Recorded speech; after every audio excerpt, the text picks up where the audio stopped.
Hello दोस्तों, कक्षा class 8 के अध्याय 4 दहन और ज्वाला के बारे में पढ़ने जा रहे हैं। इसके जो जो महत्वपूर्ण बिंदु है इस पे हम लोग स्टडी करेंगे। इससे हमको एनसीईआरटी का पूरा बेसिक नॉलेज प्राप्त होगा। ठीक है। हम घर पे, उद्योगों में और वाहनों को चलाने के लिए विभिन्न प्रकार के ईंधनों का उपयोग विविध प्रयोजन के लिए करते हैं। क्या आप अपने घरों में उपयुक्त होने वाले कुछ ईंधनों के नाम बता सकते हैं? व्यापार और उद्योगों में उपयोग होने वाले कुछ ईंधनों के नाम बताइए। तो इसमें है कि मोटर गाड़ियाँ चलाने में कौन से ईंधन काम में आते हैं।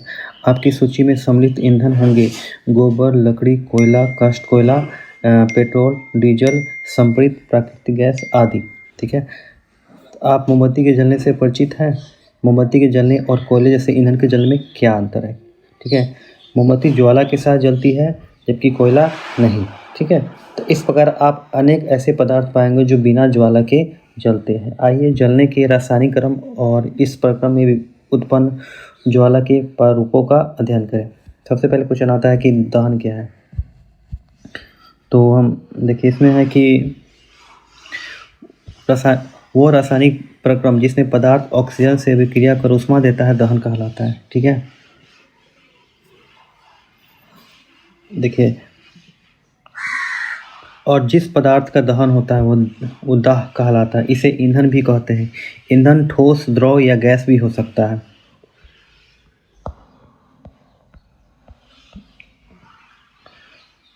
दहन के लिए वायु आवश्यक होता है। ठीक है।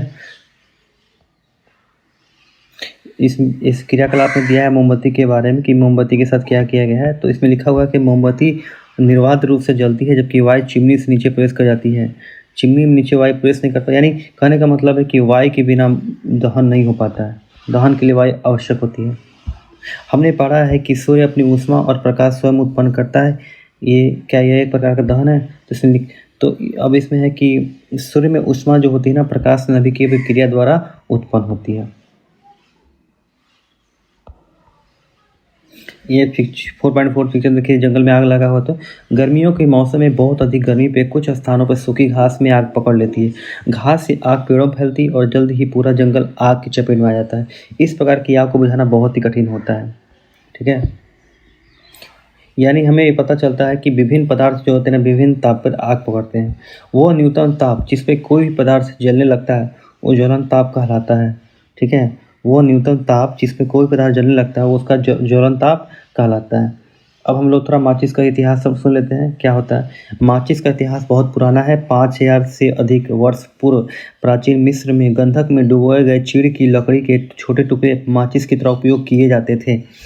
आधुनिक निरापद माचिस का विकास लगभग 200 वर्ष पूर्व हुआ था।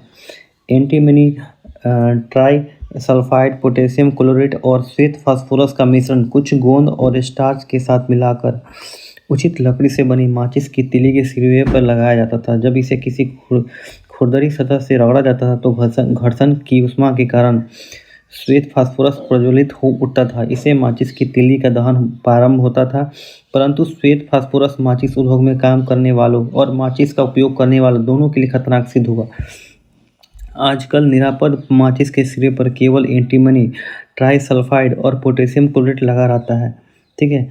रगड़ने वाली सतह पर चूर्णित कांच और थोड़ा सा लाल फास्फोरस लगाते हैं जो कम खतरनाक होता है। जब माचिस की तीली को खुरदरी सतह पर रगड़ा जाता है तो कुछ लाल फास्फोरस श्वेत फास्फोरस में बदल जाता है। यह तुरंत माचिस की तीली के सिरे पर लगे पोटेशियम क्लोराइड से अभिक्रिया कर पर्याप्त ऊष्मा उत्पन्न करती है, जिससे एंटीमनी ट्राइसल्फाइड का दहन प्रारंभ हो जाता है। ये चीज़ हम लोगों ने माचिस के इतिहास पढ़ा। अब देखिए, हमने पाया है कि द्रव पदार्थ यानी जलने वाला जो पदार्थ है तब तक आग नहीं पकड़ सकता या जल नहीं सकता जब तक ताप उसके ज्वलन ताप से कम रहता है। यानी ज्वलन ताप से कम रहेगा तो वो नहीं जल पाता है। क्या आप कभी भोजन पकाने वाले तेल को आग पर पकड़ते हुए देखा है?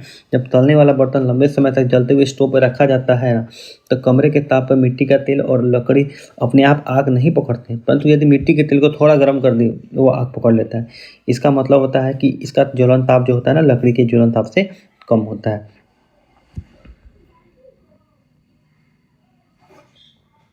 अब आते हैं कुछ पॉइंट। ज्वलनशील पदार्थ किसे कहते हैं? जिन पदार्थों का ज्वलन ताप बहुत कम होता है, जो ज्वाला के साथ सरलतापूर्वक आग पकड़ लेते हैं, वो ज्वलनशील पदार्थ कहलाते हैं। समझे? तो ज्वलनशील पदार्थ के उदाहरण है पेट्रोल, एल्कोहल, द्रवित पेट्रोलियम आदि। ठीक है। 4.6 पीछे में दिया गया फायरमैन दबाव के साथ जल फेंककर आग बुझाता है। ठीक है। देखिए जल जल के बारे में है। अब आपके सामने कि क्या आपके शहर या नगर में फायर ब्रिगेड स्टेशन है? ये जो आग बुझाने वाला होता है। जब फायर ब्रिगेड आती है तो वो क्या करती है? वो आग पर जल डालती है। जल ज्वलनशील पदार्थ को ठंडा करता है, जिससे उसका ताप उसके ज्वलन ताप से कम हो जाता है। ऐसा करने से आग का फैलना रुक जाता है। जलवाष्प ज्वलनशील पदार्थ को घेर लेता है, जिससे वायु की आपूर्ति बंद हो जाती है और आग बुझ जाती है। नहीं समझ रहे? ऐसा होता है। आग उत्पन्न करने के लिए 3 आवश्यकताएं होती हैं। ये सूची हम बना सकते हैं। क्या होती है आवश्यकताएं? ईंधन, वायु और ऊष्मा। उनमें से एक या अधिक आवश्यकताओं को हटाकर आग को नियंत्रित किया जा सकता है। ठीक है। आग बुझाने वाले का कार्य वायु का प्रवाह काटना या ईंधन का ताप कम करना या दोनों होते हैं।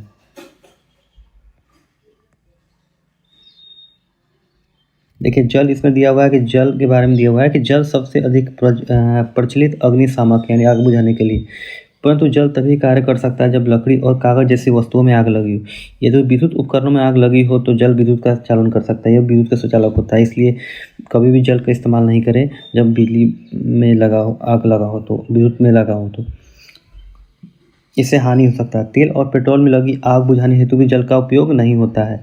क्या आपको पता है जल तेल से भारी होता है? यह तेल के नीचे चला जाता है, तेल ऊपर जलता रहता है।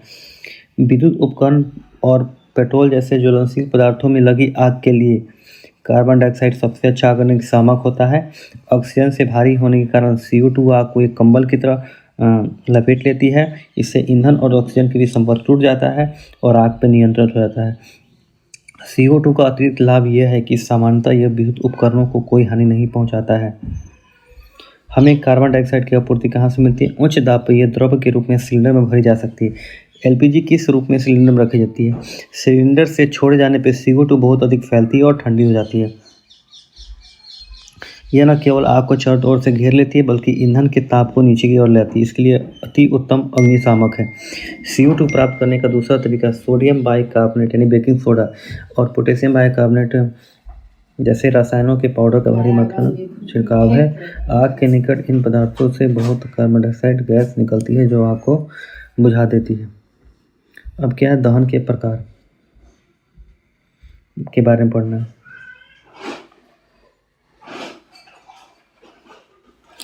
इसमें दिया हुआ है कि एक जलती हुई माचिस की तीली और गैस लाइटर को रसोई में गैस स्टोव के निकट लाइए। गैस स्टोव को की घुंडी घुमाकर गैस चालू कर दीजिए। आप क्या देखते हैं? हम पाते हैं गैस तेजी से जलने लगती है, ऊष्मा और प्रकाश उत्पन्न करती है। इस प्रकार दहन तीव्र दहन कहलाता है। फास्फोरस जैसे कुछ पदार्थ है जो कमरे के ताप पर वायु में जल उठते हैं। ये इंपॉर्टेंट लाइन है। इस प्रकार का दहन जिसमें पदार्थ बिना किसी प्रत्यक्ष कारण के अचानक लपटों के साथ जल उठता है वो स्वतः दहन कहलाता है। इसमें है कोयले की खानों में कोयले की धूल के स्वतः दहन से कई बार खतरनाक अग्निकांड हो चुके हैं। जंगल के स्वतः अग्निकांड कभी अधिक गर्मी के कारण होते हैं, कभी आसमान से बिजली गिरने से होते हैं, परंतु जंगल में आग अधिकतर मनुष्य की लापरवाही से लगती है। जंगल में यदि आप पिकनिक या शिविर में जाते हैं तो कैंप फायर का आयोजन करते हैं। स्थान छोड़ने से पूर्व आग को बुझाना आवश्यक है, याद रखिएगा। अब आते हैं विस्फोट किसे कहते हैं। हम त्योहारों पर अक्सर आतिशबाजी करते हैं। जब पटाखों को जलाते हैं तो एक आकस्मिक अभिक्रिया से ऊष्मा प्रकाश और ध्वनि पैदा होती है। अभिक्रिया में बनी गैस बड़ी मात्रा में निकलती है। इस प्रकार की अभिक्रिया विस्फोट कहलाती है। पटाखे पे दबाव डालने पर भी विस्फोट हो सकता है। ठीक है, ये सब क्रियाकलाप है, आप देख सकते हैं। मैं आपको वही पढ़ा रहा हूँ जो इम्पोर्टेंट है, क्योंकि ये सब चीज़ें क्रियाकलाप है जो आप समझने के लिए आपको दिया रहा है, जो आप पढ़ के समझ सकते हो वीडियो देख के। दहन के समय जो पदार्थ वाष्पित होते हुए ज्वाला का निर्माण करते हैं। ठीक है, उदाहरण के लिए मिट्टी का तेल और पिघली हुई मिट्टी मोमबत्ती के साथ ऊपर उठते हैं और दहन के समय वाष्पित होकर ज्वाला का निर्माण करते हैं। इसके विपरीत लकड़ी का कोयला वाष्पित नहीं होता है, कोई ज्वाला नहीं देता है। ठीक है,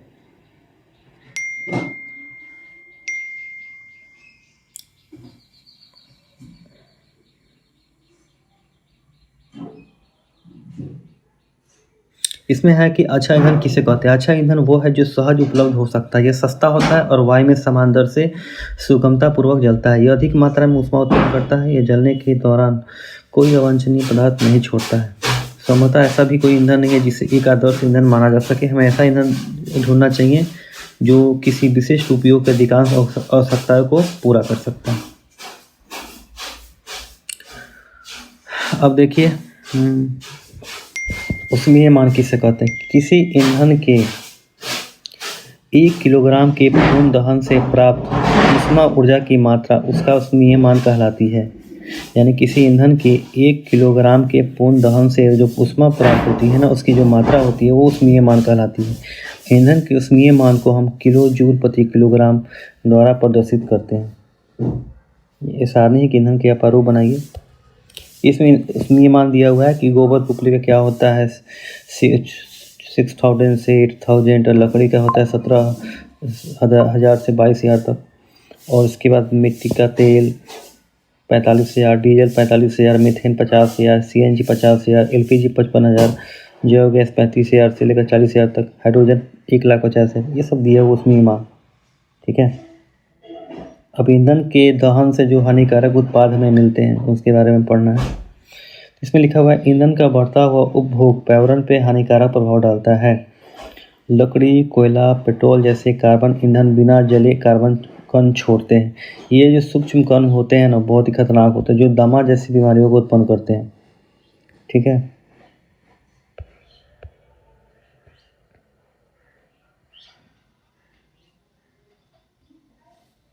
सेकेंड पॉइंट, इन ईंधनों का अपूर्ण दहन कार्बन मोनोऑक्साइड गैस देता है। यह अत्यंत विषैली गैस है। बंद कमरे में कोयला जलाना खतरनाक होता है। उत्पन्न कार्बन मोनोऑक्साइड गैस से कमरे में सो रहे व्यक्तियों की मौत भी हो सकती है।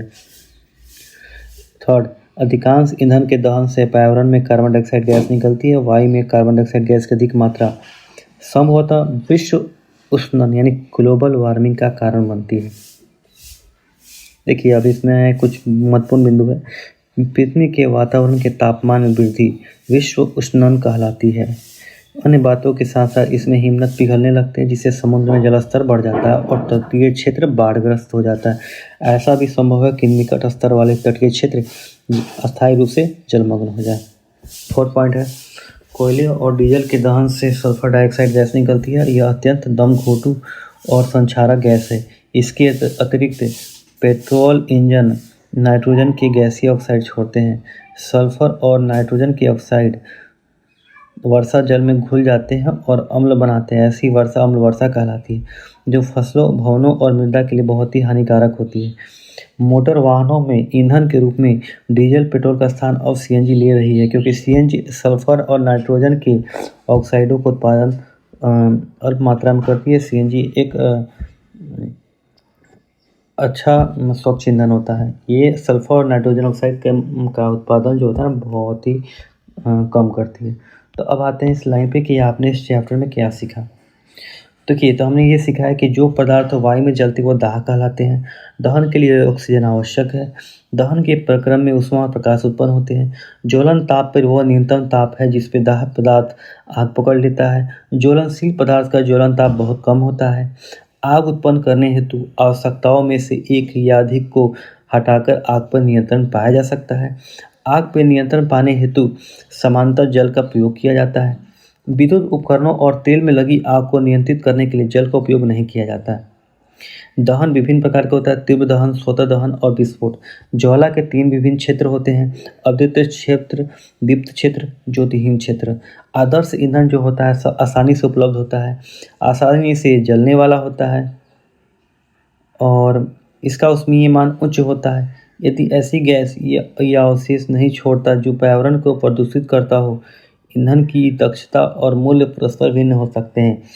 ईंधन दक्षता को ऊष्मीय मान द्वारा प्रदर्शित किया जाता है, जिसका मात्रक किलोजूल प्रति किलोग्राम होता है। वायु में बिना जले कार्बन कण खतरनाक प्रदूषक होते हैं और श्वसन कष्टों को उत्पन्न करते हैं। ईंधन के अपूर्ण दहन से विषैली कार्बन मोनोऑक्साइड गैस बनती है।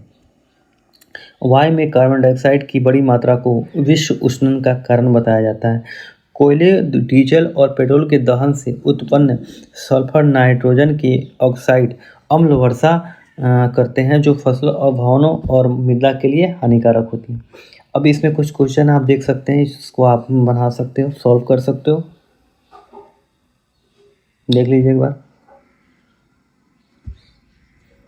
इसको वीडियो को रोक के आप जो इम्पोर्टेंट लाइन है उस क्वेश्चन को